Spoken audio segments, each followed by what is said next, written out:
Well, on the phone line right now, we have Paul Butler, professor of law at Georgetown University and an MSNBC contributor. He also wrote this incredible book, Chokehold, Policing Black Men. Good morning, Paul. How you doing, sir? It is a good morning, Russ. We got all four. Now, Keith Ellison, who is assigned to be the prosecutor, he says it's going to be very difficult to get a conviction. Do you agree with that? But we already know. So think about this. The whole world sees this crime go down. It's recorded in all these videos, numerous eyewitnesses. But it still takes 4 days to charge one killer cop and then over a week to charge the other 3 killer cops. As a black man, I didn't know it was so hard to get arrested. And This is just the beginning. So now we have to get 12 people from Minnesota to find beyond a reasonable doubt that these killer cops are, in fact, killer cops. So the evidence is overwhelming. We just have to keep the pressure up. The reality is cops kill about 1,000 people a year in the United States, but you can count on two hands the number of cops who've been convicted of murder. And one there in Minnesota. Which is good news because, again, we have Brother Keith Ellison taking over the case, which makes a huge difference. The other prosecutor, though, is the person in Minnesota who actually convicted another cop of murder. But it's a little tricky there because that situation was the cop was black, and he was accused of killing an Australian woman, and so that's the conviction, right? Right. Now, the attorney for the family, Benjamin Crump, I have a few issues, and maybe I'm wrong because I'm not an attorney, but he knew that the charges were going to be leveled against the other officers. But he's saying the family is insisting on first-degree murder charges. Do you agree that they should fight for a first-degree murder charge? Because would that be overcharging him and a possibility of giving them a free pass out of jail? The concern is that first-degree murder requires premeditation. So the prosecutors would have to prove that this crime was planned in advance, and I think that's a tough case. You know, we want a conviction in this case.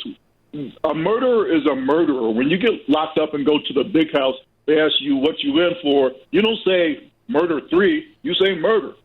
If he gets convicted of what he's charged with right now, he's looking at 40 years in prison, effectively a life sentence. So the worst case scenario would be if this killer cop walks. The way to prevent that is to charge a case that the government can actually win. Now, if they, Paul, if they don't find him guilty on second-degree murder, they can just throw that out and they can go for third at that point? That's exactly right. And they could also find him guilty of voluntary manslaughter, which is what he's also charged with. So sometimes in these cases we see what we call compromise verdicts. The jurors think he did it. They're not sure they want to punish him for murder, but they do want to get him for something. And so they start looking at things like third-degree murder or voluntary manslaughter. Now, I grew up in Los Angeles during the Chief Daryl Gates era, where they had the chokehold, which was like killing black people. I remember there was an actor named Ray Vitti at the time. He was on a popular show, and he got choked out in his car by a police officer and died. And that's when it came to fruition. I mean, it came to everybody's attention that, hey, these chokeholds that they were using back there were illegal, and they eventually outlawed them. A knee on the neck is quite similar to this. And the same thing that happened to Eric Garner. In your book, Policing Chokehold, Policing Black Men, are you addressing some of these issues? I am. So a chokehold is this pain compliance technique that police use to try to get you to do, try to force you to do what they want you to do. The problem is you cannot do it because you cannot breathe. And so I think it's both a description of police work that they should not be using, but it's also a good metaphor for the plight of black men in the United States and African-American people. Because we used to hang from trees. And now the lynching has moved on, and now we're looking at this police violence, and we still can't breathe. Last question. If this officer, this murderer, is convicted, how much time can we expect that he could serve? Because, and we want everybody to know it only takes one juror to disagree, and it's a hung jury. And he we're looking at 40. If he's convicted of murder too, we're looking at 40 years, which is a long time to go to prison. Often, even when they're convicted, cops don't get the book thrown at them. They don't get the maximum sentence. But when we think about where to go from here, I'm thinking about prosecutors. You know, President Obama talked yesterday about how a lot of this is local. So we're focused on Biden and Trump. Think about your DA. You get to vote for that person. And so in some cities, we're having this progressive DAs now. We got Kim Foxx in Chicago, who was elected because the previous prosecutor refused to prosecute the killer cops who went after Laquan McDonald. We got Marilyn Mosby in Baltimore, Larry Krasner in Philly. So that's a way forward. If we want the criminal justice system to do better, we have the power to elect prosecutors who can make that happen. I have 30 seconds. The last quick question. The coroner's report seems like it was a case for this killer cop's defense.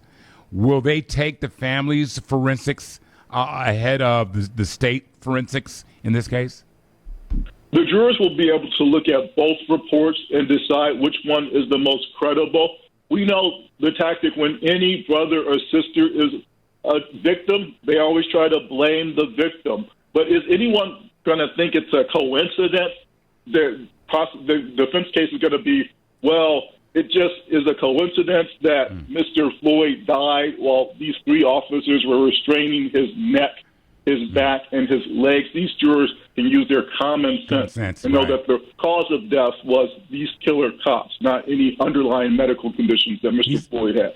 He's an absolutely brilliant legal mind, Georgetown law professor, author, Chokehold Policing Black Men, Paul Butler. Man, thank you so much for taking our call and making us a little bit smarter. No, always a pleasure, Russ. Thank you so much for having me. No doubt. Take care.